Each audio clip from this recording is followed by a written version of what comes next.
Nagdulot ng pangamba sa mga residente at kliyente ng bangko ang mapangahas na panluloob sa isang sangay ng GM Bank sa Barangay Caballero, Palayan City, Nueva Ecija matapos madiskubre na aabot sa 1 milyong piso ang tinangay ng mga hindi pa nakikilalang suspek. Batay sa ulat ng Police Regional Office 3 sa pamumuno ni Police Brigadier General Jess B. Mendez, natuklasan ang insidente nitong Lunes ng umaga ng security guard na si Alvin Sindanum, 36 anyos, residente ng Barangay Sagana, Laur. Sa imbestigasyon, lumalabas na gumamit ng kakaibang paraan ang mga suspek upang makapasok sa loob ng bangko. Isang tunnel na hinukay mula sa labas ng gusali. Pagpasok, puwersahang binuksan ang vault at tinangay ang tinatayang 1 milyong piso bago mabilis na tumakas. Sa kabila ng laki ng insidente, tiniyak ng pamunuan ng bangko na ligtas ang lahat ng empleyado at walang naiulat na nasaktan. Agad ding isinara pansamantalang nasabing sangay habang isinasagawa ang masusing imbestigasyon at pagpapalakas ng seguridad. Samantala, patuloy na sinusuri ng mga otoridad ang mga kuha ng CCTV upang matukoy ang pagkakakilanlan ng mga suspek. Pinaghihinalaang ding planado at matagal nang pinaghandaan ang krimen dahil sa komplikadong paraan ng pagpasok sa gusali. Nagpaalala naman ang pulisya sa publiko at mga establisimento na paigtingin ang kanilang seguridad upang maiwasan ang kahalintulad na insidente.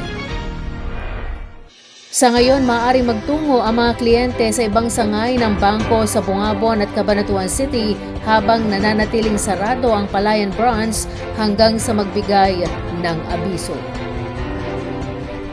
Ipinakita ng matagumpay na operasyon ng pulisya sa Barangay Bugnan sa bayan ng Gabaldon, Nueva Ecija ang kahalagahan ng pagtutulungan ng komunidad at mga otoridad sa pagpapanatili ng kapayapaan matapos makasamsam ng iba't ibang armas, pampasabog at bala noong March 20, 2026.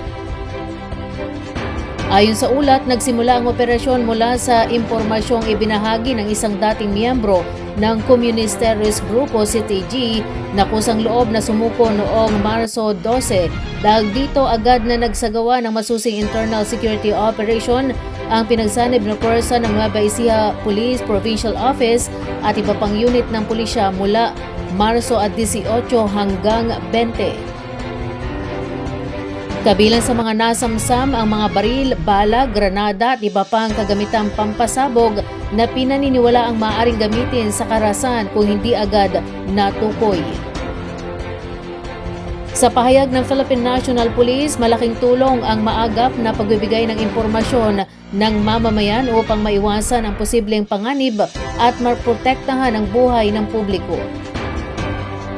Sa kasalukuyan, nasa kustudiyan na ng pulisya ang mga nakuhang armas habang ang mga pampasabog ay isa sa ilalim sa tamang proseso ng disposal ng mga eksperto. Binigyang diin ng PNP na ang ganitong uri ng operasyon ay patunay na epektibo ang ugnayan ng komunidad at pamahalaan sa pagpigil sa krimen at pagpapanatili ng katahimikan sa mga lalawigan.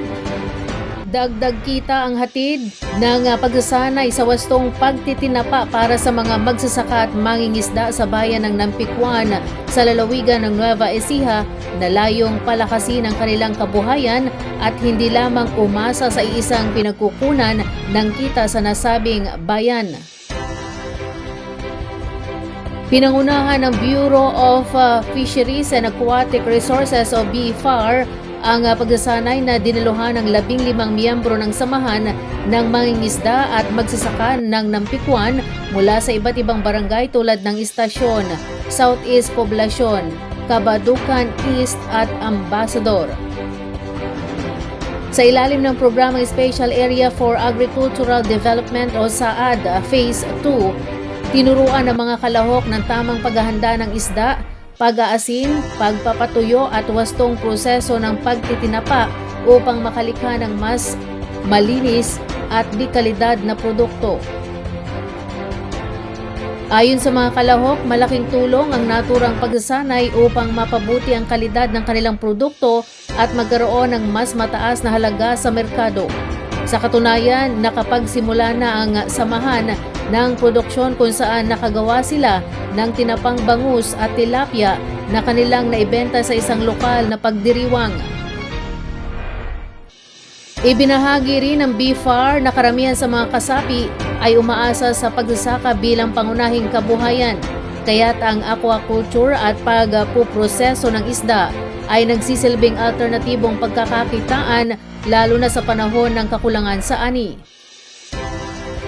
Layunin ng programa na hindi lamang magbigay ng kaalaman kundi magtuloy-tuloy na oportunidad upang mapalago ang kita, mapalakas ang lokal na industriya ng pangisdaan at masiguro ang seguridad sa pagkain sa komunidad.